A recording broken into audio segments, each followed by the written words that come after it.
Time travel stories are incredibly fun. The possibility that we could go to any place, in any time. The only problem with these stories is they're complete nonsense. Except for one. A story so compelling and bizarre, well, I had to make a video on it. This is the story of Sergei Ponomarenko, the real time traveler. The James Linker Experience. First of all, my pronunciation of names in this video will disappoint you. Just know I'm disappointed in myself. The story you are about to hear comes from a Ukrainian documentary made in 2011 called The Time Traveler. The documentary episode has video footage and photos from the man in question and others involved in the story. Let's begin. On April 23rd, 2006, a young man was seen walking around the city of Kiev, Ukraine, looking confused and dazed. The man stood at an intersection and was asking for directions for Peshnaya Street, but no passers-by had ever heard of the street. The man was then noticed by police officer Sergei Ponomarenko. You got no idea how many takes that took me. Who approached the man and seeing that he was in an unstable state, asked for identification. As the man gave his ID to the police officer, he looked down and saw that the picture matched the man standing in front of him, and the ID had the name Sergei Ponomarenko. The only problem was that the ID card was issued by the Soviet Union, a country that hadn't existed for decades, and Sergei's date of birth was listed as 1932, making the young man standing in front of the police officer 74 years old. That is some powerful moisturizer. What surprised me most was his identification papers. The papers were dated 1958, but they were like new. It wasn't just his ID that made no sense. He was wearing old clothing that looked like it was from the 1950s, and around his neck was hanging a camera, a Yashima Flex. Not heard of it? It's properly old is a technical term. It was an antique camera, but hanging around the neck of this man in perfect condition, like new. And then, when the police officer asked Sergei what date it was, he answered April 23rd, 1958. The whole situation was bizarre, and Officer Ponomarenko made the radical decision to take Sergei to a psychiatrist. The documentary has video footage of Sergei entering the medical facility. I can only show still images, but you will be able to find the recordings online, and also interviews with staff in the facility as part of the original documentary. As Sergei entered the psychiatric facility, he took a seat at the reception but couldn't take his eyes off the receptionist's mobile phone. It mesmerized him. I remember he kept looking at my mobile phone, just staring at it. Sergei appeared agitated and he wasn't cooperating. He didn't want anyone to touch his stuff, especially his camera. What was so important about his camera? Sergei was placed under the care of Dr. Pablo Kutrikov. The doctor took him into his office and started to talk to this confused man to try and ascertain if he was suffering from mental health issues. Insistent that he was born in June 1932 and that the year was now 1958, the doctor, looking at this young man, who appeared to be around 25 years old, asked him, "What is the last thing you remember before the confusion?" And here is what Sergei said. "It was daytime and I wanted to go for a walk in the city.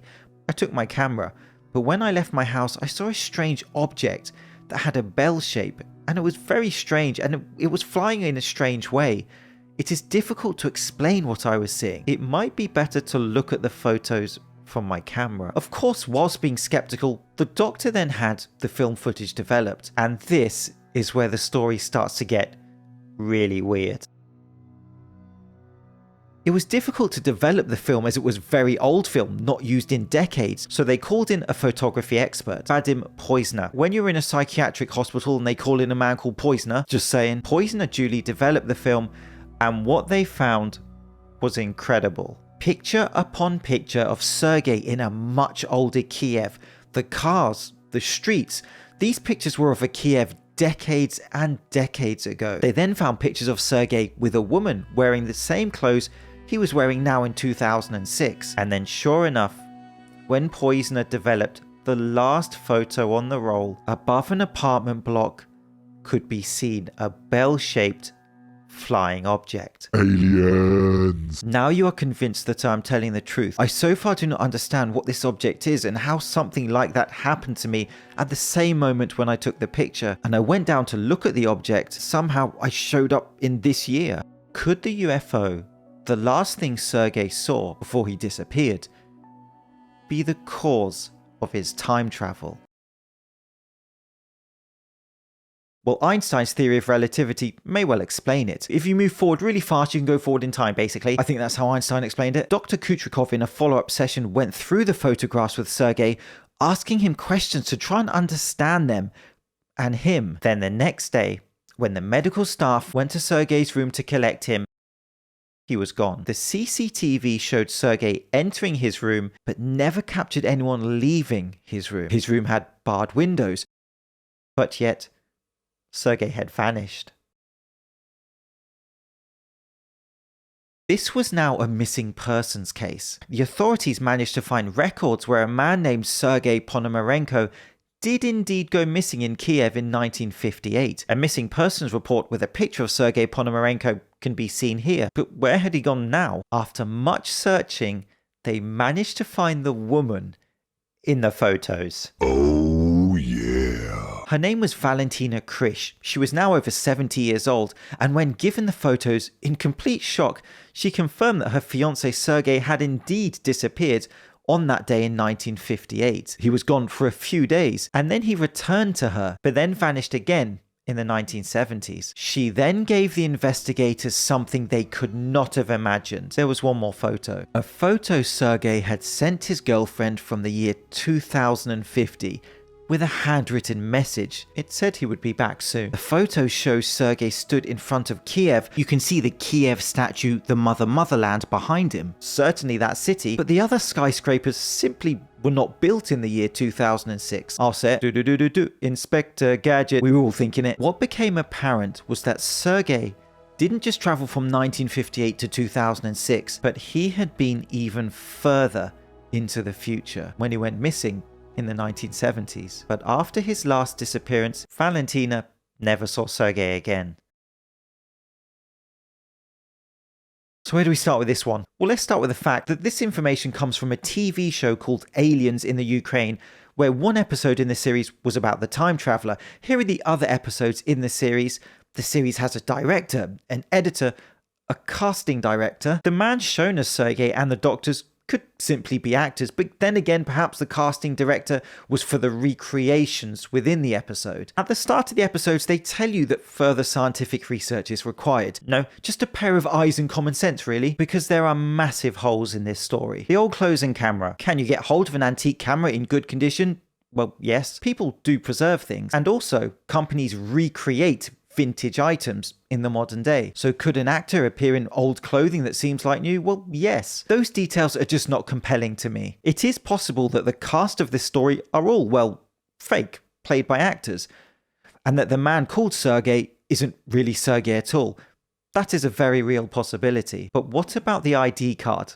That is compelling, isn't it? First of all, the dates on the ID card don't match the story.